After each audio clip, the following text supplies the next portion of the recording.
My first port of call is Spakenburg in Holland, and I'm here to look for slimy, sneaky, and bitey creatures. No, I'm not here to look for politicians. I'm here to find eels. The size won't look big in these. We're on our way to catch ourselves some eels. Alex Koelewijn is the owner of an eel smoking factory, and I think this is gonna be a pretty easy morning. It's like being on a sea cruise, and there are even kids on board. Nothing dirty here. On board. Oh, are we going on this one? Yes. Hold on, what's wrong with a nice big boat? Looks like the cruise is over. Is this bathtub even safe? And shouldn't I be wearing a life jacket? Pull the net, Peter. Peter, pull the net. Great. Now I have to handle these smelly nets. Of course, when you pull in an eel net, you don't really get eels, you get all kinds of fish. And even if they're tiny, together they can be incredibly heavy. Yeah. Pull, Peter. It's a hard job. Oh, now I know why all the fishermen I've met in my life are so strong. Because this is heavy work. This is why you don't fight fishermen in bars. You always come out second best. Always. It's better playing football. It's much better playing football. It's just 90 minutes work and then finish football. And then shopping. Then shopping. Shopping with your wife. We've got a good bit of banter going on now, and Alex lets me have a go on my own. Do you want me to do that? Yep. Pull the net. And then... Nee, eentje. I think we've crashed into that stick is where they tie the nets to it, and that was a nasty sound, and it's getting worse. I think actually we're stuck. We have a problem. You smashed the... I did. Yeah. You did, yeah. Now I really feel like I'm playing away from home. Oh, sorry. See, I haven't quite got the hang of it. After sorting out our small technical problem, we finally get to see our first eel. Coming up, I'm used to my goalkeeping gloves. join me when I find out I'm not butch enough for the Dutch. Gloves are for girls, Peter. And after impressing the kids with my footy skills, I have to grapple with these slippery customers at the eel factory. Maybe it's not just eels they smoke here. Later, I'll be exploring the deep darkness of a heavy fuel tank. Now, that's a really dirty job. Peter, pull the net. I'm on a fishing boat in the Dutch waters catching eels. Pull the net. Or rather, trying to catch eels. Because so far, Alex and his crew are not over-impressed with my skills. But I'm in luck. Finally, we catch our first eel. How many eels do you expect in one net? Oh, it depends. Sometimes it's 1, sometimes it's 10, sometimes it's 100. Just have a look at this fella there. That's a big eel. How big It would you... isn't a fellow, it's a girl. Is it? Oh, sorry. Have a look at that girl. It's a big girl. How big is she? A kilo and a kilo and a half? Yep. Great stuff. Every day you empty the net. Every day they empty the nets. You know, if you only expect between 1 and 10 eels, it makes it a very, very hard job. It's a very hard job, and that's why it's a very exclusive delicacy. Alex's firm sells more than 200 tons of eels every year. Most of them are sold in Holland to the best fishmongers and the finest restaurants. The rest are exported to other eel-loving countries, such as Germany and Denmark. So now this is all freshwater. Yep. But eels... Eels can live in freshwater and saltwater and saltwater. without problems. They are born in saltwater. Yeah? At the Bermuda Triangle, and it's 6,000 kilometers swimming away from the place we are here now. Okay. And then they come into the freshwater, where they grow from small eels to big, huge eels, and as thick as your upper arm. Thicker. That's a big eel. The eels we keep, the rest we put back. Those small fishes you can throw overboard. They have to grow again. Okay. Yep, throw them overboard. All of them? Yep. Yeah. Mind you, don't throw away the eels, Peter. Yeah, I'm Okay. looking. There's no eels in there.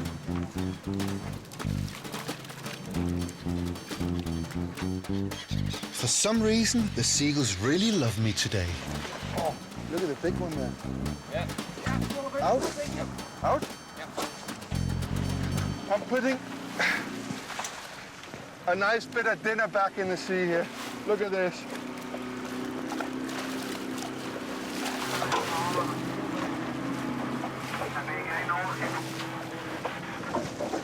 This fella here, it's going back. I'm used to my goalkeeping gloves. You know. Gloves are for girls, Peter. Yeah, sure, but at least I don't have a girl's name. Alex. Okay, we've got the eels, we're back on the big boat, and now I can have a few moments of private Schmeichel time.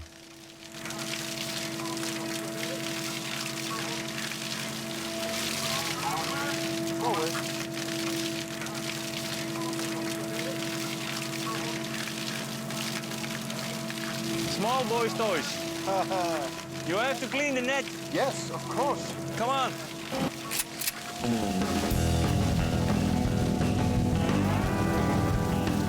This is my next dirty job, using the high-powered hose to spray the mud, seaweed and fish scale off the nets before they can be used again.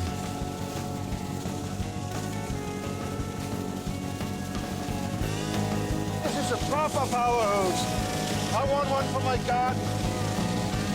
It'll take me about 3 minutes to clean my car and my neighbors. I thought our day at sea was over, but I was wrong. Next, we have to do the whole thing all over again. We go out in the small boat, Pull the net. pull up the old nets, put out the new nets,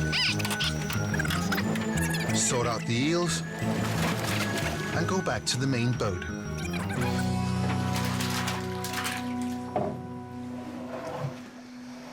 Clean the nets. All again. Again. And again, and again, and again, and again, and again, and again, and again, and again. So this is, oh my God, this is our catch.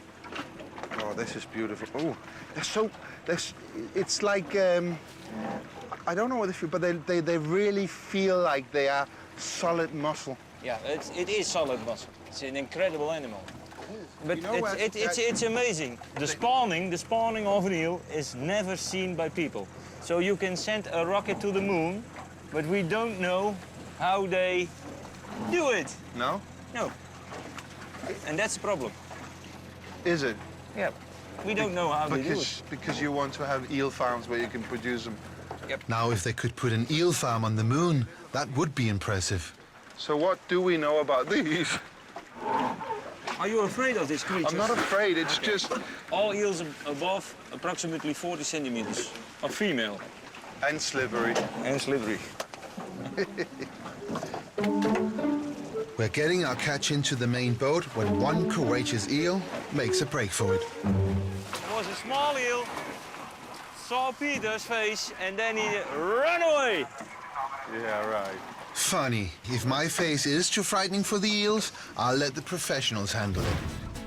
I'm gonna take a break and do something where I am the expert.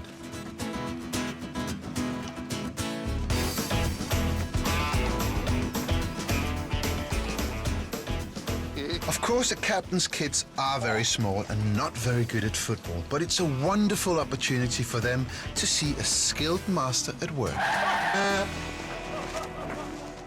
Okay, you may be laughing, but if you look at this action replay, you can clearly see that I fell over on purpose to make the kids look good.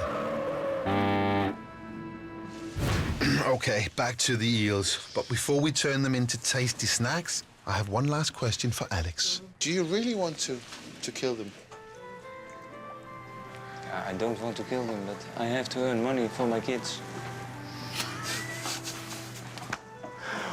What a sob story this is becoming.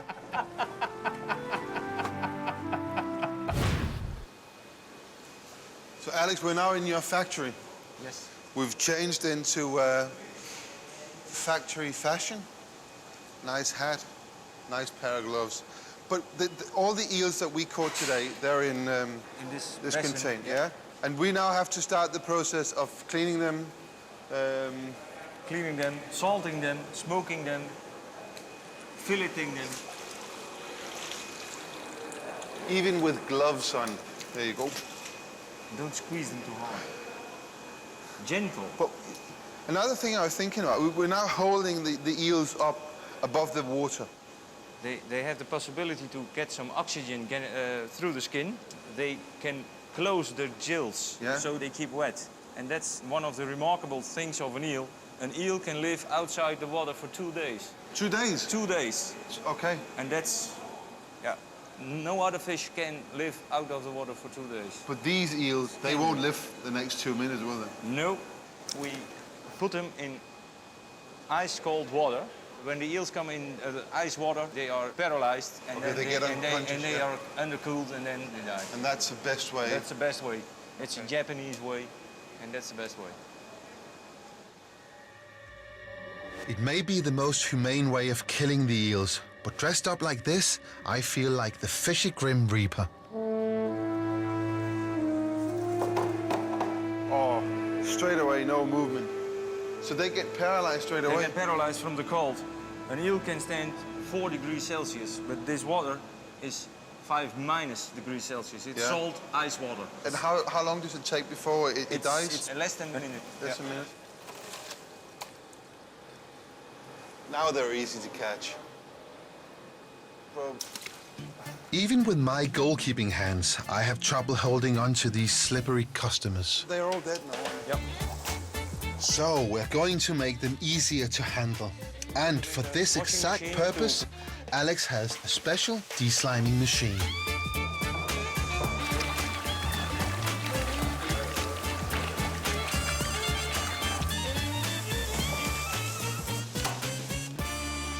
The eels are ready to be gutted, and it's gonna be a good match, if the spectators are anything to go by.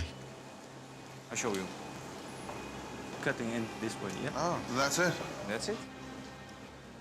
Oh, wrong way. Watch it, funny man. I've got a knife. Okay, when you're finished, call me. Okay. Great. Now I'm left alone with these guys. And don't get me wrong, I'm used to people watching me, but normally I'm catching balls, not having my own ones chewed. And even worse, I feel like I'm going to throw up pulling out the innards. At least my fans are having fun, even if I'm not. Maybe eels aren't the only thing they smoke here. I'm just going to ignore them. I've got a job to do, a bloody dirty job. Okay, time for the unlucky creatures to meet Peter the Insane Surgeon.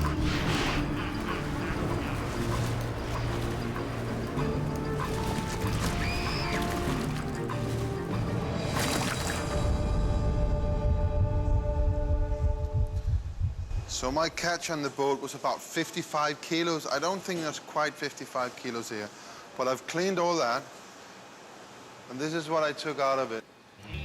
Strangely, my appetite for smoked eels seems to have disappeared. Maybe I'll find them more appetizing when they've been washed, stuck on metal skewers, Watch out for your fingers. and then smoked over birch and beech to give them the charismatic flavor. Ooh, Now they do look a bit better. definitely not slippery anymore. Peter, this is the last part we are doing. We caught the eel, we cleaned the eel, we smoked the eel, and now we fillet the eel. This is your knife, and we have to cut out the bones from the front, 2 halves. Looks easy. Okay, I'll go do my job, and it's up to you. Okay. Peter, success. Thank you. Count your fingers. That's the nice part of the job. Yeah? The cleaning is not so nice work. I know. You know? This is not as easy as it looks. Oh, no, not very. very good. I have to cut away from the bone without slicing into the fillet. This was too soft. Oh no, what if the boss It's a good sees one me for eating. destroying his precious eels? Yeah. When Alex did it, it cost money. I know, I'm gonna hide the evidence. And my new friend here is my partner in crime. The evidence is very tasty though, so we're making sure that nothing gets wasted. And after a long day at sea, my hiding place has plenty of room. I make great eels. There are, of course, some eels that make it through to the packing process. The proud tradition of this company is that every package must contain 3 whole eel fillets. No more, no less. Together, they must weigh between 99 and 101 grams. There's no room for error. You see a lot of different firms. They put 3 on it and they have, boop, 100 grams. We don't do that. Do you know, I'm quite happy you did that. You know? Because now... You can eat that. But try it. Okay, let me try. It's too big. You think this is too big? That's too big. Are you sure? Let's see what experience. Yeah, maybe. Dead on 100. Fantastic. Who needs experience when you're a natural-born eel packer? I'm going to reward myself with a fishy snack.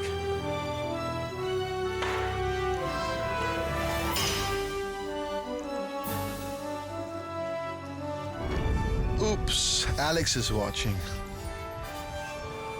That's it. I've eaten as much as I can possibly handle. Actually, I'm starting to feel a bit queasy. Okay, Peter, how are you doing? No, I'm doing fine.